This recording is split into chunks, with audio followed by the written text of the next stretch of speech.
जैसे एक अछूत शब्द का बड़ा गलत तरीके से इस्तेमाल किया गया समाज को तोड़ने के लिए।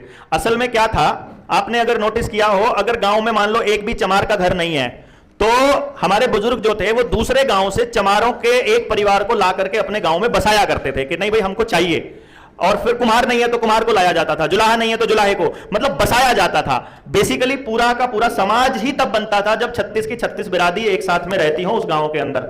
36 बिरादरी मतलब 36 की 36, 35 भी है तो वो समाज समाज होता ही नहीं। कुछ लोग कहते हैं राजपूत समाज, जाट समाज, ये समाज होता नहीं, ये तो अलग एक ग्रुप है। समाज का तो मतलब ही है कि जिसमें 36 की 36 बिरादरी हो। अब उन लोगों ने क्या किया था, वो थोड़े से लोग ऐसे थे जो आपस में एक दूसरे को बड़े इज्जत के भाव से देखते थे। मेरे ख्याल से ये अभी तो बेशक आया हो गरीब अमीर का दिखने का, लेकिन मैं जब छोटा था तो मैंने अपने गांव में मैंने अपने पिताजी की हालत, मतलब अपने पिताजी को खेत में काम करते देखूं या गांव या खेत में कोई दूसरा मजदूर आया हुआ है गरीब आदमी, मैंने दोनों में फर्क देखा ही नहीं कभी। मेरे पिताजी के भी ऐसे ही कपड़े होते थे जैसे उनके कपड़े होते थे। खेत में काम करने वाले आदमी दोनों के दोनों एक जैसे कपड़े होंगे जो खेत में पसीने में लथपथ होंगे। तो उसके बाद वो मतलब वही गाय भैंस उनके घर में, वही गाय भैंस हमारे घर में, वही वो खाते थे वही वो खाते थे, वैसा ही मकान लगभग उनका होता था वैसा ही हमारा होता था। ये तो हमको ग्लोरीफाई करा गया कि जिसके पास ज्यादा पैसा है वो पक्के मकान में रहेगा, वो गेहूं की रोटी खाएगा, मतलब वो अमीरी का स्वाद चखाने के लिए हमें समाज को एक दूसरे से तोड़ा गया। वरना हम तो सिस्टमेटिक तरीके से सब एक ही चीज खाते होते थे। और जैसे कोई वाल्मीकि है मान लो परिवार से, और उसने खुद चुना हुआ था, ये ऐसा नहीं था कि उसके ऊपर जबरदस्ती थी कि तुमको यही सफाई वाला या इस तरह का ही काम करना है।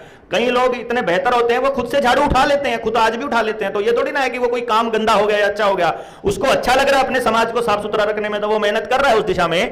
तो वो जो लोग हैं जो चमड़े का काम करते थे जैसे चमार है, या जो सफाई का काम कर रहा है, जो जिसको कोई दिक्कत नहीं है उसको वो रेगुलरली कर रहे हैं, तो उन्होंने, क्योंकि जो काम आप करते हुए देखते हो ना अपने परिवार को, उससे कोई एलर्जी या कोई घिन जैसी बात नहीं होती, वो काम है, बात खत्म, इसके लिए वो काम ही है। सुनार के काम में और चमार के काम में कोई ज्यादा फर्क नहीं है, दोनों कारीगरी का ही काम है, दोनों का एक ही काम है। वो चमड़े के साथ कर रहा है, वो सोने के साथ कर रहा है, उसको अमीरी गरीबी से जोड़ने का कोई लॉजिक बनता नहीं है।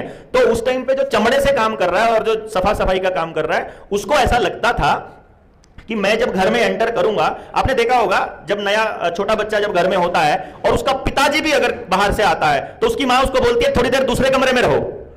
देखा ना आपने, वो सीधा मतलब घर में एंटर करते ही वो कभी नहीं बोलती कि तुम मेरे बच्चे को पास आ जाओ, वो कहेगी पहले दूसरे कमरे में जाओ, फ्रेश हो जाओ, थोड़ा जो अगर बाहर का जो नेगेटिव बातें हैं, नेगेटिव माहौल है, दिमाग की सोच है, या कोई बैक्टीरिया है, या कोई बाहर की धूल मिट्टी है, वो बाहर दूसरे कमरे में झड़ जाए और फिर आप अपने बच्चे के पास तब आओ जब आप फ्रेश होकर के आओ। तो ये तो क्योंकि घर का आदमी है। अब बाहर का आदमी जो चमड़े का ही काम कर रहा है या जो मतलब उसमें गारा में कीचड़ में ही हाथ मार रहा है, तो वो आदमी जब घर में एंटर करेगा उसको सीधा किचन में कैसे एंट्री कर दे दी जाएगी। तो वो आदमी खुद वैसी जगह पे वो कहता था कि मैं थोड़ा सा बाहर बैठ जाता हूं और मेरे अलग बर्तन दे दो, मैं अपने ही बर्तन से खा लूंगा, तुम्हारे वाले बर्तनों में ये चमड़े वाले बर्तन, ये अपने वाला जो बैक्टीरिया है ये मैं उधर किचन में ना जाए, इसीलिए वो अपना अलग रखता होता था। ये आपस की अंडरस्टैंडिंग थी उनकी, ना कि कोई समाज का एक तबका दूसरे तबके को रिजेक्ट करके या उसको अछूत मानता था, ऐसा कोई सीन था नहीं। लेकिन इन लोगों को, ये बड़े हरामखोर लोग थे जो अंग्रेज आए थे ना, इन्होंने पूरे इतिहास को ऐसे पलटा और हम लोगों के बीच में जहर बो गए कि अछूत होते थे, हाथ नहीं लगाने देते थे, पानी नहीं पीने देते। वो तो आज भी वैसे भी मिल जाएंगे। आप ही के परिवार में होगा आपका कोई बच्चा जो अपने ही कजन को हाथ नहीं लगाने देता, अपने सामान को हाथ लगा देगा तो उसको पीट पीट के मतलब बुरा हाल कर देगा। तो वो समाज में भी ऐसे निकम्मे लोग हो जाते होंगे, लेकिन समाज की प्रक्रिया का हिस्सा नहीं था ये कि अगर कोई हाथ लगा देगा तो तुम्हारे हाथ काट देंगे या तुम्हारे हाथों को इस तरह से रख देंगे। ये फिल्मों में ऐसे प्रचारित किया जाता है और आपके दिमागों में जहर डाला जाता है समाज के, ताकि लोग एक दूसरे से कटे रहें। असली बात यह है हमारा समाज एक दूसरे के साथ सामंजस्य में रहना जानता था।